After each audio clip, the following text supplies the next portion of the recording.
আসসালামু আলাইকুম। কেমন আছেন সবাই? আশা করি আলহামদুলিল্লাহ যে যেখানে আছেন ভালো আছেন, সুস্থ আছেন। আমিও আলহামদুলিল্লাহ ভালো আছি। নতুন একটা রান্না নিয়ে চলে এলাম আপনাদের মাঝে। তো এখানে আমি মুরগির মাংস নিয়ে নিয়েছি। তো এগুলোকে ধুয়ে আমি লবণ আর লেবু মাখিয়ে রেখেছিলাম। এখন ফ্রাই প্যান বসিয়ে দিয়েছি। আর মুরগিগুলো ভাজার জন্য আমি তেল দিয়ে দিলাম পরিমাণ মতো।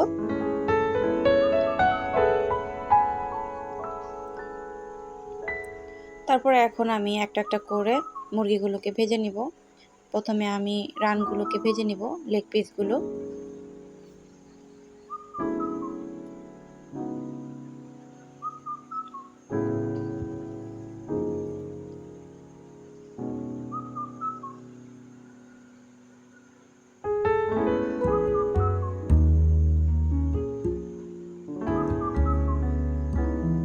তো রানগুলো ভাজা হয়ে গেলে লাল লাল করে ভেজে নিচ্ছি।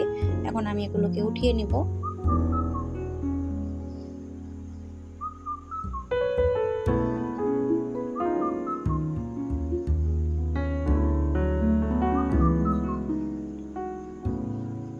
আজকে আমি যেভাবে মোরগ পোলাও রান্না করি সেটাই আপনাদের সাথে শেয়ার করব।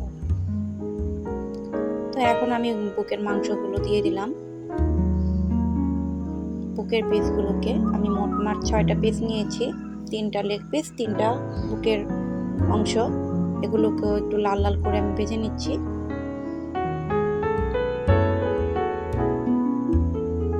তো আমার ভাজা শেষ হয়ে গেছে। এখন আমি পরিমাণ মতো পেঁয়াজ দিয়ে দিব।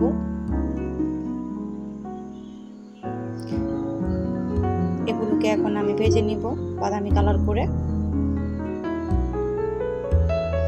তো অফ স্ক্রিনে আমি কিছু গরম মশলা দিয়ে দিয়েছিলাম, সেটার ক্লিপ আর নেওয়া হয়নি। এখন আমি আদা রসুন দিয়ে দিলাম।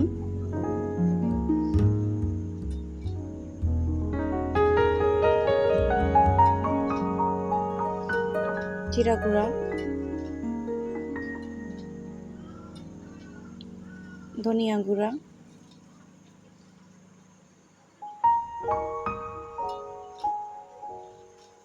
সামান্য মরিচ গুঁড়া এখন আমি দিয়ে দেব।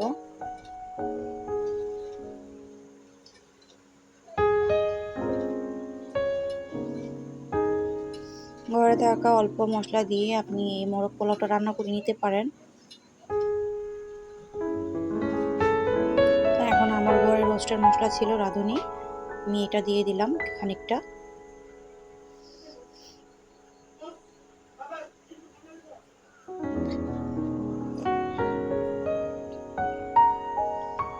তো এখন আমি কষিয়ে নিব, একটু পানি দিয়ে দিলাম।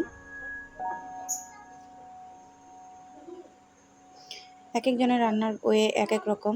আমি যেভাবে রান্না করি সেটাই আপনাদের সাথে শেয়ার করছি। তারপর আমার নিজের হাতে বানানো টমেটো সস দিয়ে দিলাম একটু।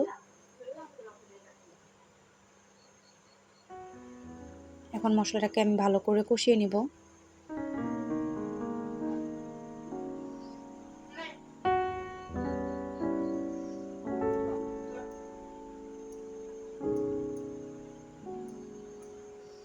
এখন আমি মুরগির পিসগুলোকে দিয়ে দিব।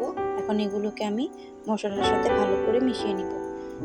মেশানো হয়ে গেলে কয়েকটা কাঁচামরিচ দিয়ে দিয়েছি। এখন পরিমাণ মতো সিদ্ধ হওয়ার জন্য পানি দিয়ে দিব। আর এখানে আমার বোতলে দুধ ছিল জাল দেওয়া, ওগুলো আমি দিয়ে দিলাম।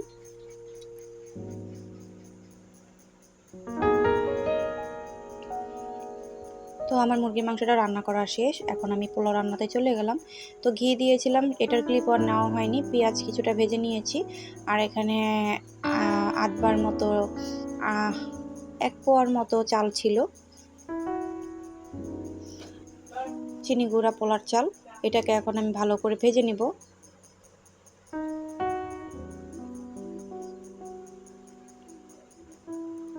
এখানে আমি আর কোনো গরম মশলা দিব না, কারণ আমি মুরগির মাংসের ভিতরে গরম মশলা দিয়েছি আর কয়েকটা কাঁচামরিচ দিয়ে দিয়েছি। তো এখন পরিমাণ মতো পানি দিয়ে দিয়েছিলাম আর দুধও দিয়ে দিয়েছিলাম। তো যখন চালটা ফুটে আসবে তখন আমি এখানে মুরগির যে অংশগুলো ছিল এগুলো আমি রান্না করে নিয়েছিলাম, এগুলো আমি এখন উপর দিয়ে দিব। তো আমার রান্নাগুলো ভালো লাগলে অবশ্যই লাইক কমেন্ট সাবস্ক্রাইব করে আমার চ্যানেলের পাশে থেকে যাবেন। আর ভিডিওটা দেখতে দেখতে একটা লাইক অবশ্যই দিয়ে দিবেন। আপনাদের একটা লাইকই পারে আমার ভিডিওগুলো আরও 5 জনের কাছে নিয়ে যেতে।